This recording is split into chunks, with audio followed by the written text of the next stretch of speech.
Información precisa, completa, veraz, objetiva e independiente. Directo a tu pantalla. Voz de América en RCR 750. Presenta.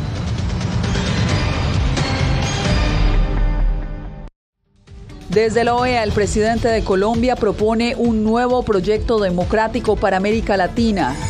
Sin decisión definitiva sobre el acceso a la píldora abortiva mifepristona, el Tribunal Supremo de Estados Unidos anuncia que su fallo tomará más tiempo. Los rusos parecen manejar mejor la aplicación CBP One que los migrantes latinoamericanos. Y casi un año después, familiares de las 21 víctimas del tiroteo en la escuela de Uvalde, Texas, piden elevar a 21 años la edad para adquirir armas semiautomáticas.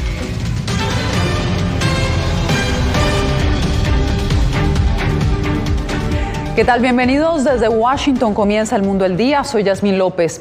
Un cambio a la Carta Democrática de la Organización de Estados Americanos fue la propuesta del presidente colombiano Gustavo Petro durante su alocución hoy en la sede del organismo. Celia Mendoza nos acompaña en vivo desde la OEA. Celia, ¿cómo fue recibida esta propuesta del mandatario colombiano?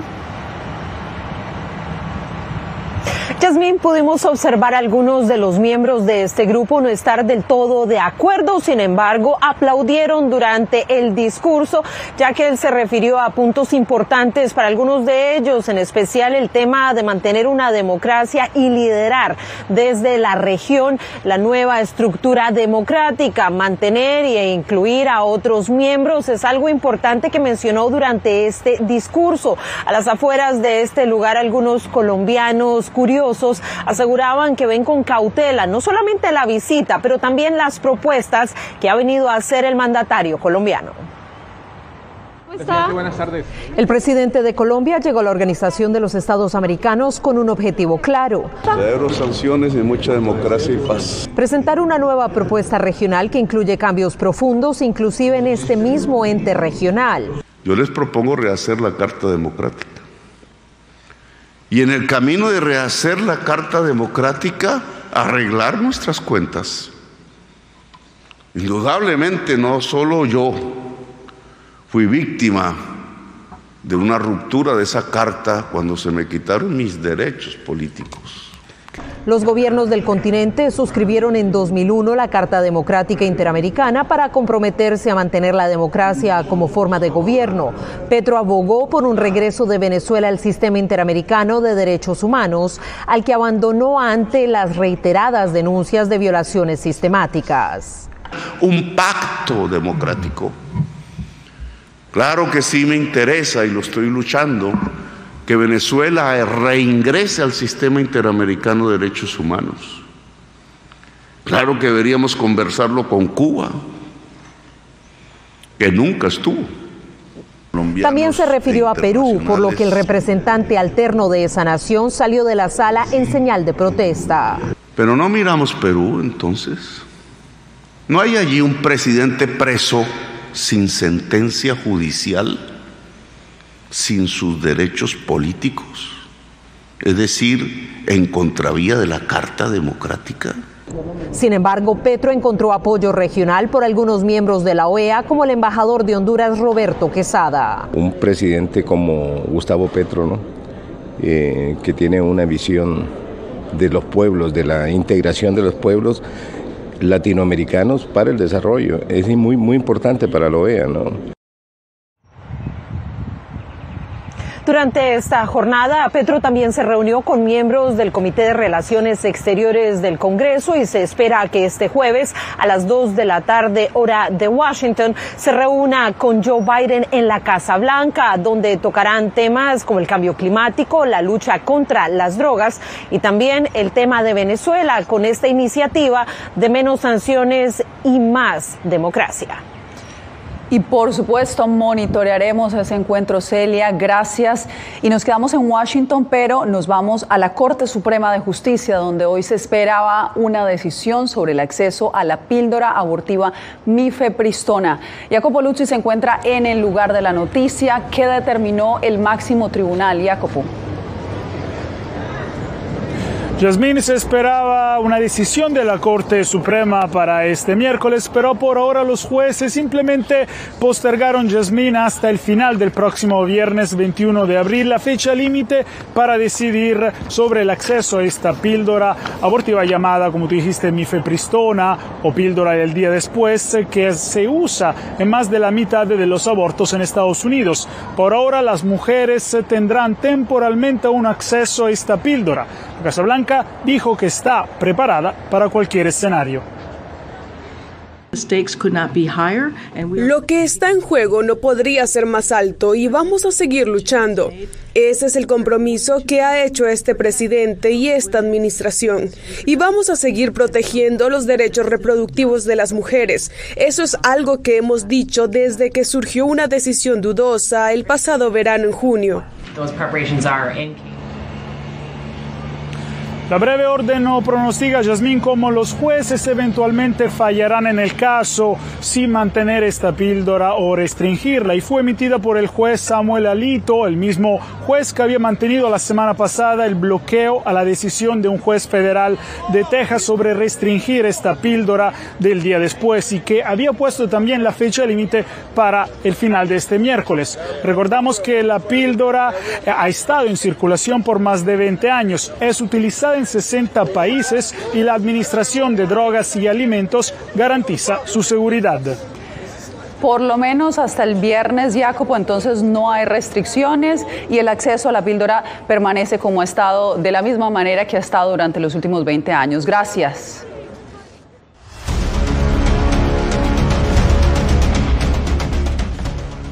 Migrantes de distintas nacionalidades se quejan al obtener una cita mediante la aplicación CBP One que dispuso el gobierno estadounidense para pedir asilo en Estados Unidos. Sin embargo, hay un grupo para el que la aplicación sí parece ser muy exitosa: los rusos que entran por el noreste de México. La mayoría de las personas que han entrado a Estados Unidos para pedir asilo mediante la aplicación CBP One por Baja California son rusos. Los rusos fueron los primeros que acapararon las primeras citas, las de enero. Al 5 de abril por Tijuana y Mexicali entraron poco más de 16,000 personas usando esta plataforma. De esas, casi 40% fueron ciudadanos de Rusia, según cifras del Instituto Nacional de Migración de México. Tienen modelos de teléfono mucho más avanzado y están más informados y más familiarizados con la tecnología. Los rusos tienen tiempo llegando sigilosamente al noroeste del país, buscando asilarse en Estados Unidos. Argumentando ser víctimas de persecución política, etcétera, etcétera, o por razones humanitarias derivadas de la guerra. Ante el cierre de la frontera estadounidense por el Título 42, muchos intentaban colarse en auto por el puerto fronterizo de San Isidro como turistas. Atrem es un moscovita que llegó a Tijuana a finales del año pasado con su familia. Todos en México nos piden dinero. Dijo que varias personas y organizaciones les pedían miles de dólares por ayudarlos a entrar para pedir refugio. Luego la administración Biden amplió el uso de CBP One para más nacionalidades. Migrantes de otros países no parecen tener la misma suerte. La aplicación se ha trabado bastante porque nadie ha salido. También hay quejas de familias que usaron la aplicación, pero no todos los miembros consiguieron una cita, por lo que terminan separados por la frontera. Vicente Calderón, Voz de América, Tijuana. En Guatemala, las autoridades registran un incremento en el paso de migrantes irregulares que buscan llegar a Estados Unidos. Eugenia Sagastume nos reporta que solo el fin de semana fueron expulsados 110 ciudadanos de India y 50 más de Pakistán.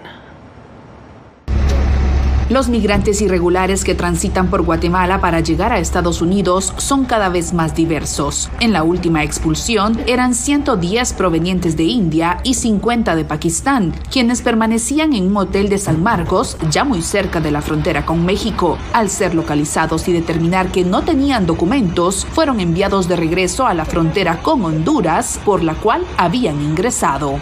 El Instituto Guatemalteco de Migración le llama profundamente la atención el incremento que se está generando de estas nacionalidades extracontinentales. En esta ocasión, pues las nacionalidades fueron completamente distintas. Asimismo, la semana pasada albergamos a un grupo importante de personas provenientes de la China, quienes también fueron localizadas transitando de manera irregular por nuestro país. La red jesuita de migrantes pidió respeto a los derechos de todos los migrantes, sin importar su procedencia, principalmente tomando en cuenta las condiciones de quienes vienen desde países en conflicto.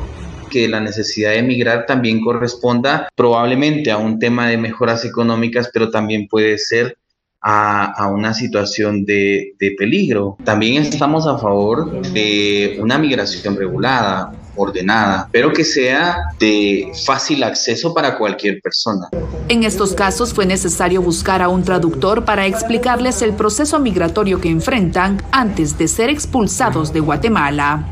Eugenia Sagastume, Voz de América, Guatemala.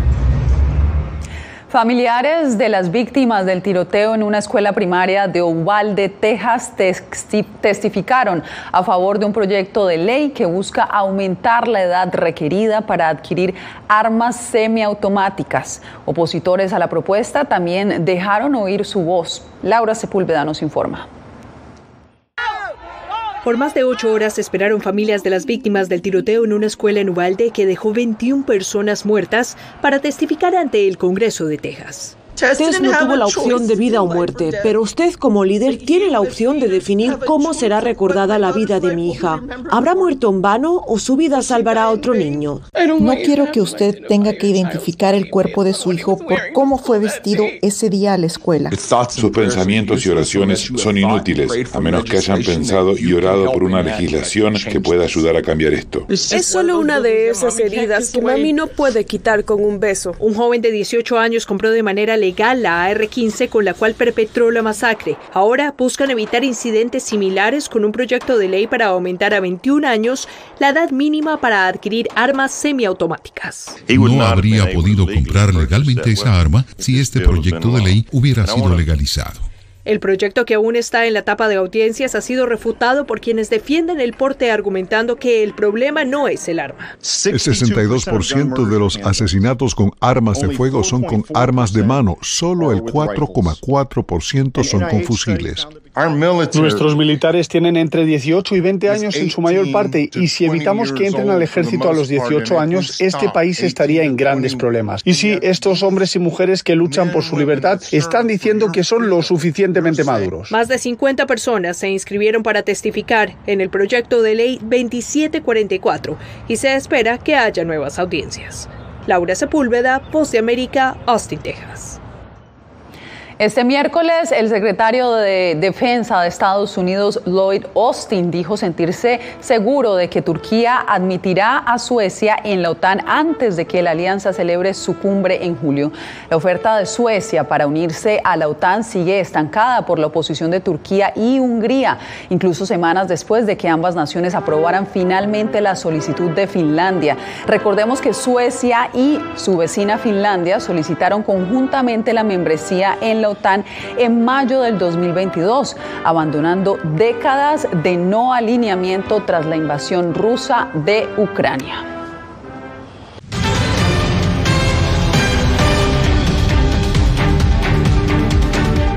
El acuerdo alcanzado por la televisora Fox News ante la demanda por difamación que le interpuso la empresa de máquinas electorales marca un hecho histórico, según analistas. José Pernalete nos cuenta por qué. La demanda por difamación interpuesta por la empresa electoral Dominion contra Fox News es interrumpida con un arreglo millonario después de que la televisora se comprometió a pagar más de $787 millones. Un acuerdo calificado como histórico para analistas. Fox sabía que tenía una batalla cuesta arriba. Iba a ser, en el mejor de los casos, un trabajo largo y muy incierto si al final del día valdría la pena para ellos. Podrían haber terminado pagando tanto como lo acordado.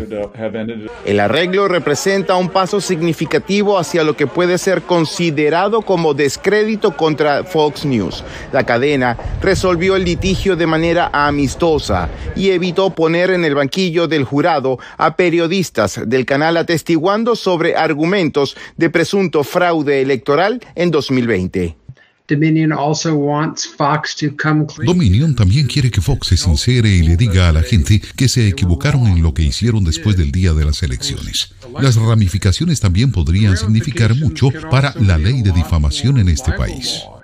La demanda por daños y perjuicios fue establecida en $1.600 millones en 2021 cuando se interpuso ante la Corte. Dominion operó con máquinas electorales en las últimas votaciones generales, donde el demócrata Joe Biden obtuvo la presidencia. José Pernalete, Voz de América, Miami. El presidente de Estados Unidos, Joe Biden, y su esposa Jill publicaron su declaración de impuestos federales, la cual muestra que la pareja percibió un ingreso de casi $580,000 el año pasado y pagó una tasa de impuesto federal sobre la renta de 23,8%.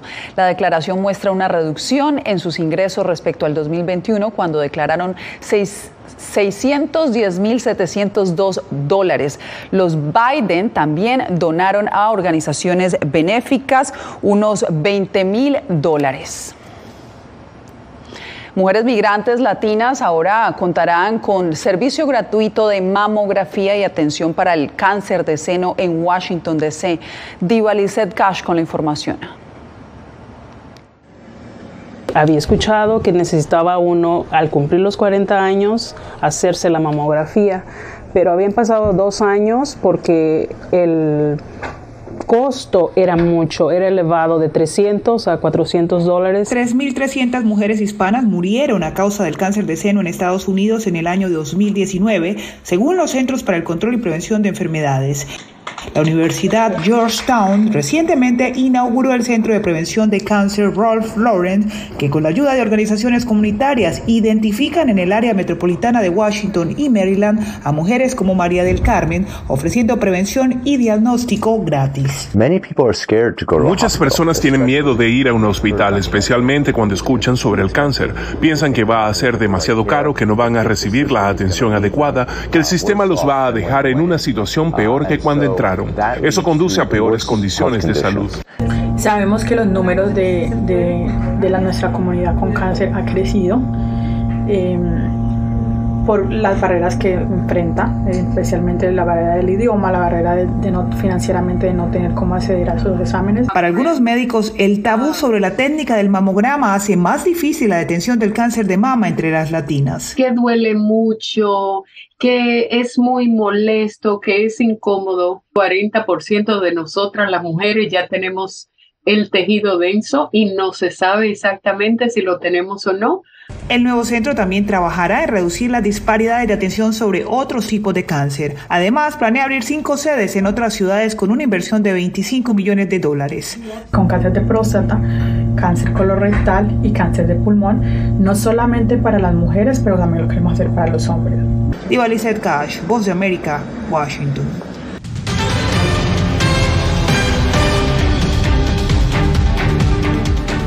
El ministro de Asuntos Exteriores de Rusia, Sergei Lavrov, ya llegó a Nicaragua, pero antes estuvo en Venezuela para reunirse con altos funcionarios de ese país y afianzar la relación bilateral. Álvaro Elgarra nos da los detalles desde Caracas.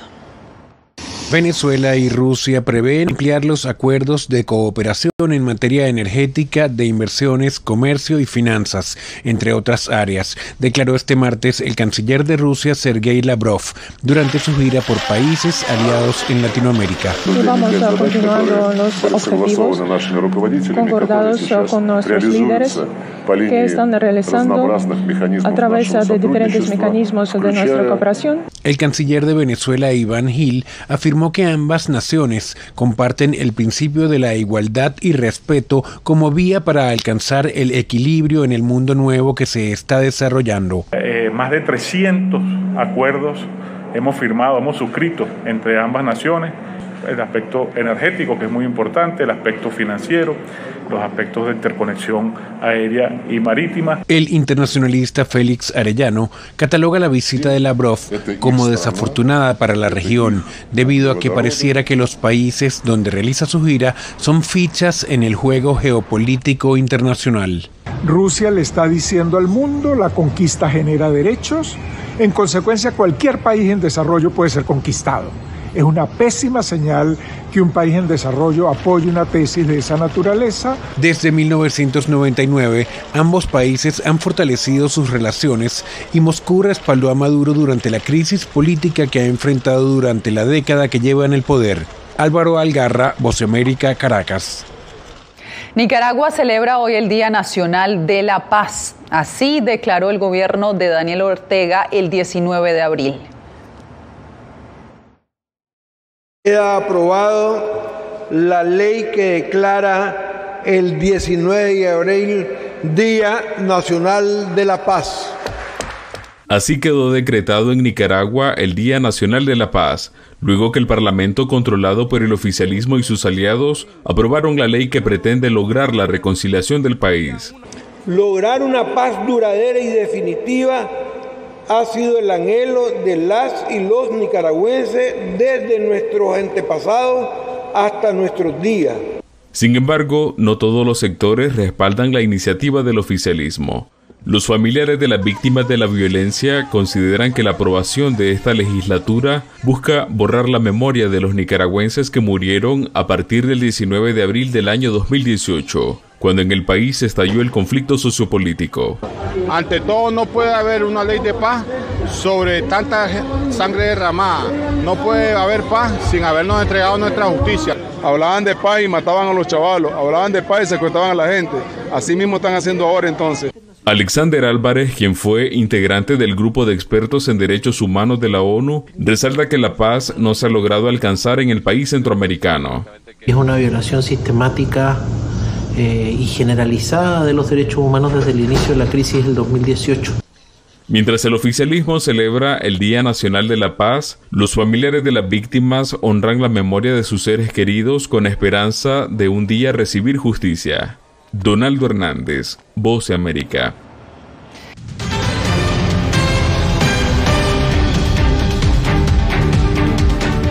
Colombia abrió el telón de la Feria Internacional del Libro, un evento que reúne a expositores de todo el mundo.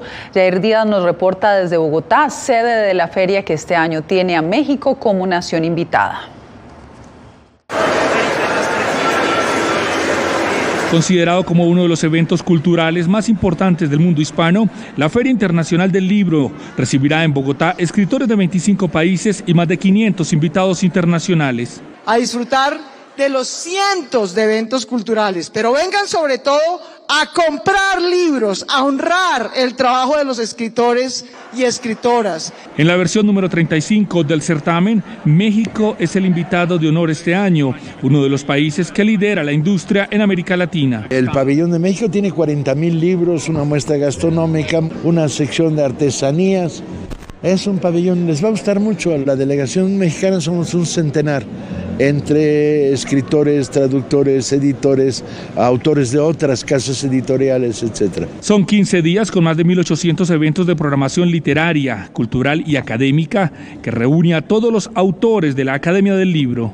Traemos alrededor de 560 ejemplares de diferentes escritores, una representación amplia de nuestros escritores. España es un referente en el sector editorial, de hecho tiene aquí muchas filiales, entonces pues creemos que es una feria muy importante y siempre hemos estado presentes. Mucho ingreso acá de nuestra literatura, venimos a presentar en este año más de 20 editoriales y más de 500 títulos. La Feria Internacional del Libro en Bogotá se desarrolla desde 1988 y este año la agenda irá hasta el 2 de mayo. Jair Díaz, Voz de América, Bogotá. La mexicana Elena Reigadas fue elegida como la mejor chef femenina del 2023. Así la nombró el grupo 50 Best, una de las principales listas gastronómicas del mundo. Reigadas ya había sido nombrada la mejor chef latinoamericana. Es una ardiente defensora de la biodiversidad mexicana y la cultura sostenible y tiene uno de los restaurantes más reconocidos de Ciudad de México. El premio The Best es al mejor restaurante del mundo. Será revelado el 20 de junio en Valencia, España. Con esto nos despedimos por hoy. Les informó Yasmín López. Gracias por conectarse en El Mundo al Día. Nos vemos nuevamente mañana. Radio Caracas Radio presentó Voz de América.